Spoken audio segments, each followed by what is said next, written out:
In this video, we go from 10 scale drifting to, oh man, look at that thing. That's really small. If you follow the channel, you know that I've been doing the 10 scale drifting stuff for quite a while now. And a couple people have asked me over the years of getting into the smaller scale, 24th or 28th, whatever this size is.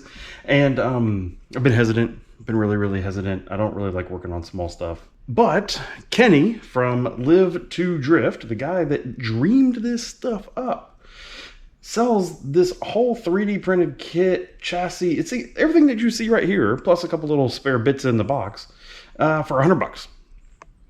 And that's a really hard deal to pass up.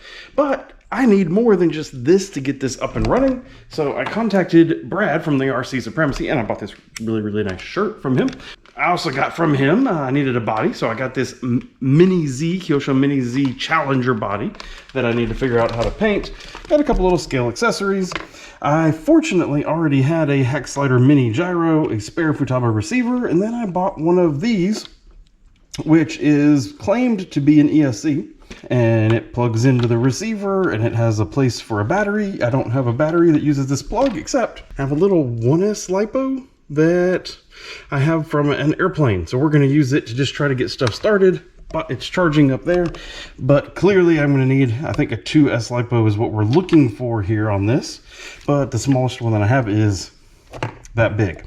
So clearly I need to keep looking for what I'm going to do with battery situation. While I was at RC Supremacy's website, went ahead and got myself a sticker sheet to hopefully make that Challenger look better.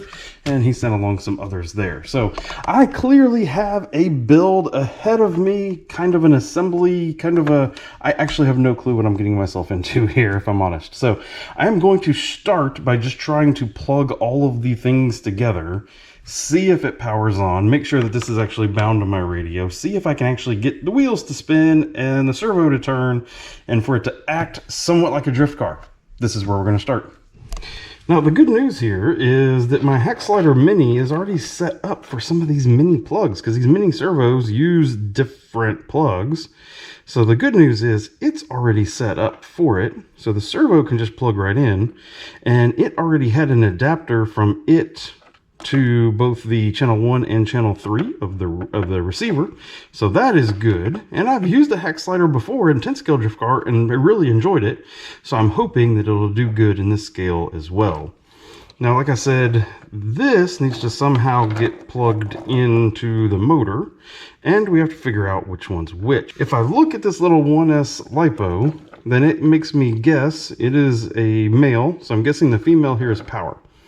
But this little ESC came with 0 of the instructions. So this is, are you ready for this? This is going to be just literally us plugging it in to see what happens. The good news is these came in a 2-pack.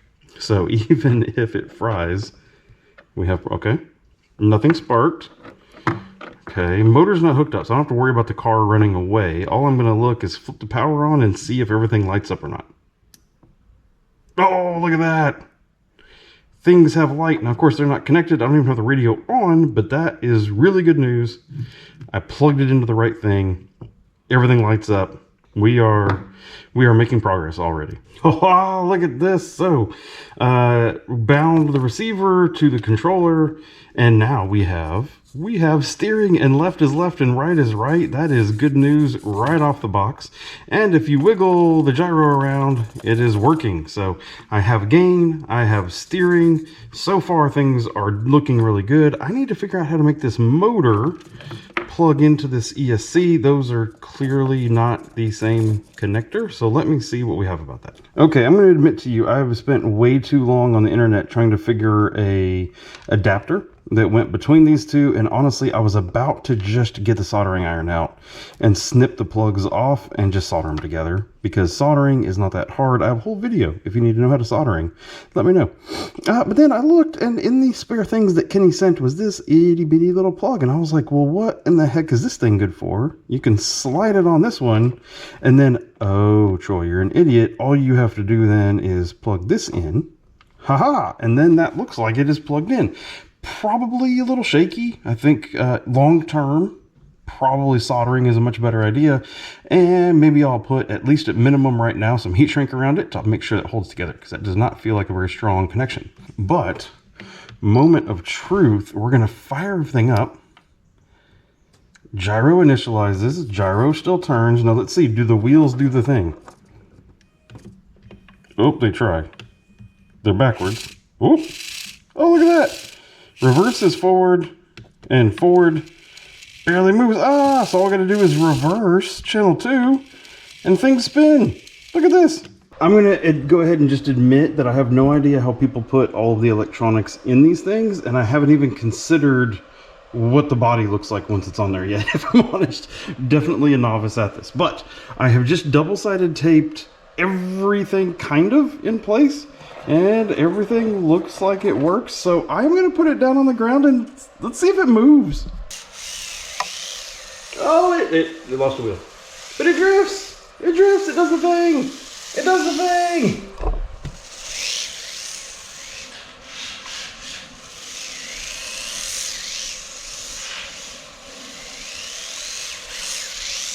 Hey, look at that! It actually does it! It actually does the thing! I can actually drive it! Look at that! It actually drives around. I could literally just do the big figure 8 here and everything. Not the smoothest driving vehicle I've ever driven, but have no clue, like, are the tires appropriate for the surface? The alignment looks okay. The front suspension alignment looks okay out of the box. So I'm pretty happy with that. Running it on a single 1S LiPo. Lots of gyro wobble, even at like 30% gyro gain. And so that's clearly something that I need to figure out how to deal with. So still more to come on this. I think I'm gonna maybe go ahead and end this video here. I have a lot of thinking to do as to how I'm gonna get this body painted up, how I'm gonna get it mounted, all that kind of stuff. So I think that's gonna be in a whole separate video. We're gonna end today looking at this really fun little drift car right here. So much smaller than what we're used to in the 10th scale.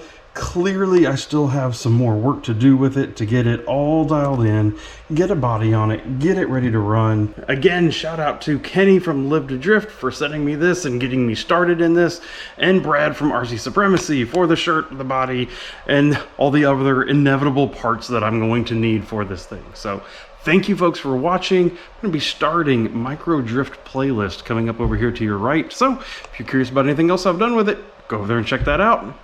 Talk to you later. Thank you and goodbye.